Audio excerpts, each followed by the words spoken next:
Good evening, Bahamas. Coming up tonight on our news. Leader of the official opposition, Loretta Butler Turner, reacts to the dress code currently being implemented by the Parliamentary Registration Department. That story straight ahead. With 2 marches planned, the Bar Association president says this majority rule holiday will be an interesting one. That story coming up. Dr. Dwayne Sands speaks out about the rejection of the January 10th march. That story is coming up straight ahead. A man gunned down outside his Jubilee Gardens home. Police now need your help in finding the suspect or suspects responsible. The Bahama Mama Project puts Bahamian women in the spotlight.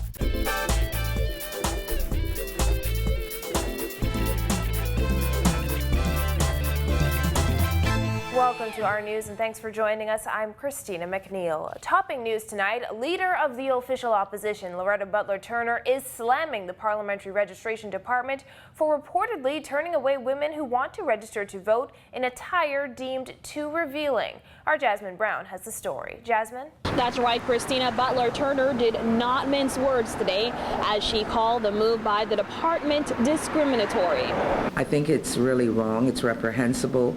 It is actually beyond archaic to have Bahamians, and women in particular, being subjected to such discretion. I dare say that, we are in the 21st century. Let's get with it. Let's move forward and allow people their rights to vote. Butler Turner was responding to a report printed in the Tribune newspaper where some female voters alleged that they were not allowed to register after being told their clothing was too revealing. Our news team made several attempts to reach Parliamentary Commissioner Sherlyn Hall today. However, we were unsuccessful up to airtime. But Hall was quoted in today's Tribune defending the right of his staff not to process people because of their clothing, saying women registering to vote with half their breasts out is not permitted. Butler Turner insists it's a flimsy explanation as the Elections Act makes no mention of a dress code. There is no discretion when it comes to Bahamians having their right to be registered or having their right to vote. There's no discretion there.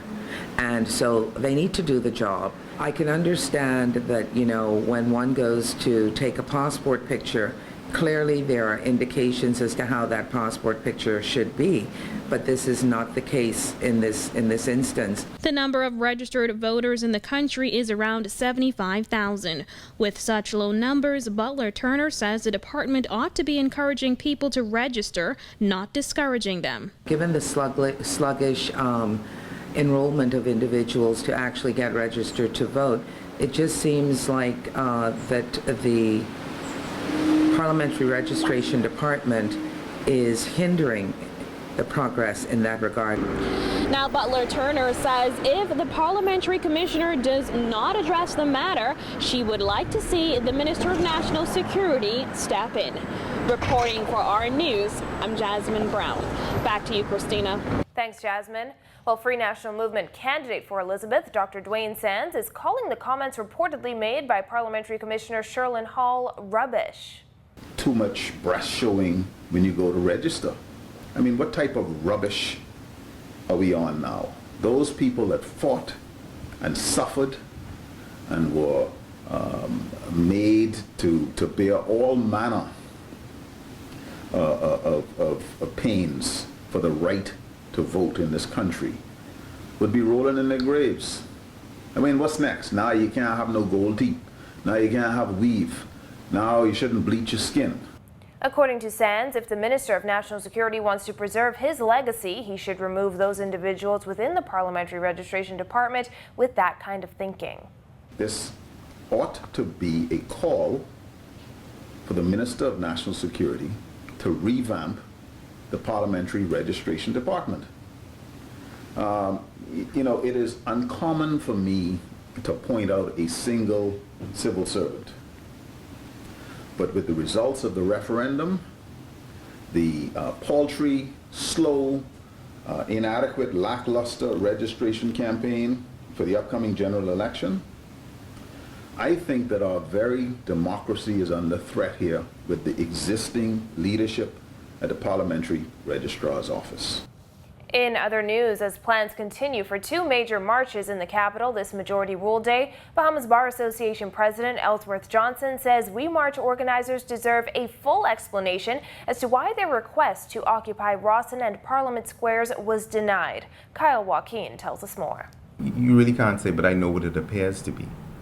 And as a right-thinking Bahamian, it concerns me. Johnson said the executive must respond with good reason and it must be fair. And the Cabinet Office's decision to reject that request from We March protesters is questionable. In a letter on Wednesday, the Cabinet Office said the march conflicts with another event. But Johnson is among a growing list of others questioning if that other event is the march being organized by the Progressive Liberal Party to celebrate the 50th year of majority rule. Your decision-making process must be reasonable and it must be fair. And, you know, when you hear one grouping saying, and I don't know whether or not they've gotten the permission to march, I'm going there. But you're not going to come.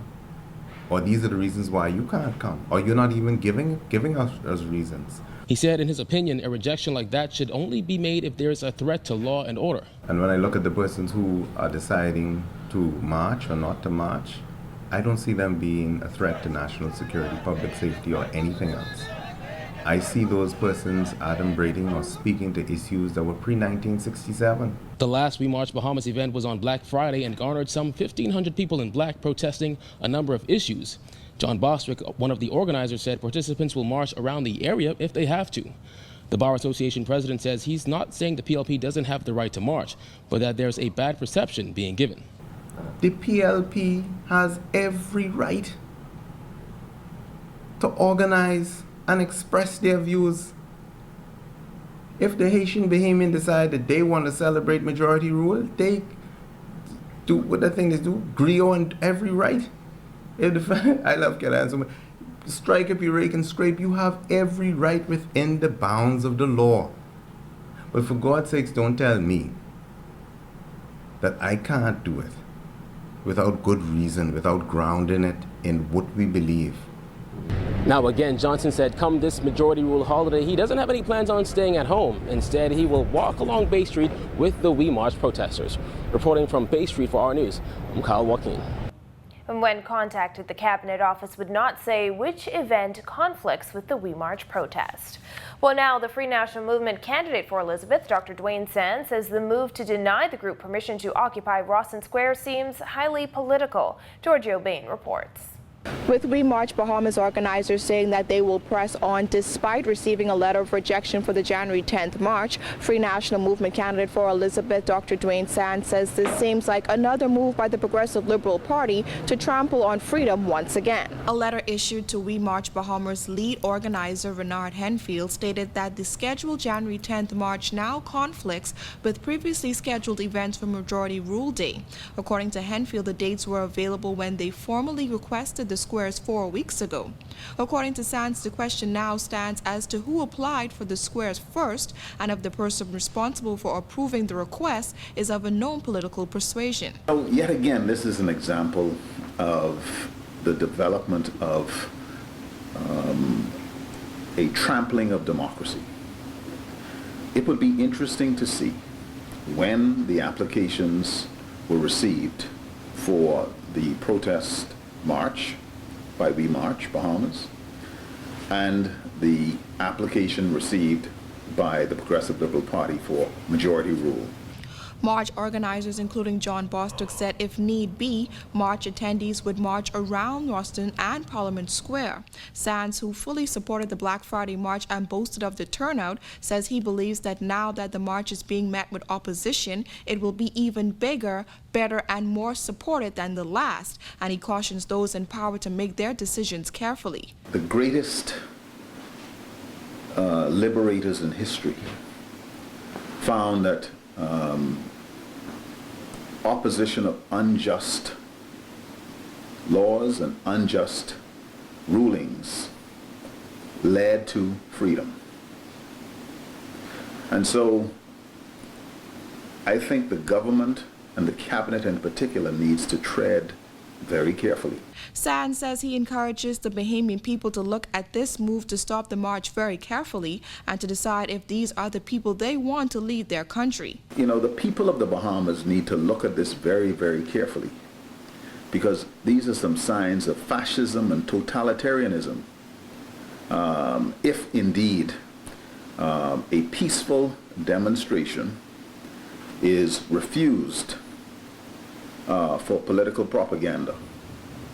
Reporting for our news, I'm Georgia Bain. Still to come on our news, police need your help in solving a murder in Jubilee Gardens Thursday night, how the We March organizers are preparing to take action, and the stories of Bahama Mamas throughout the islands. That's coming up when our news returns.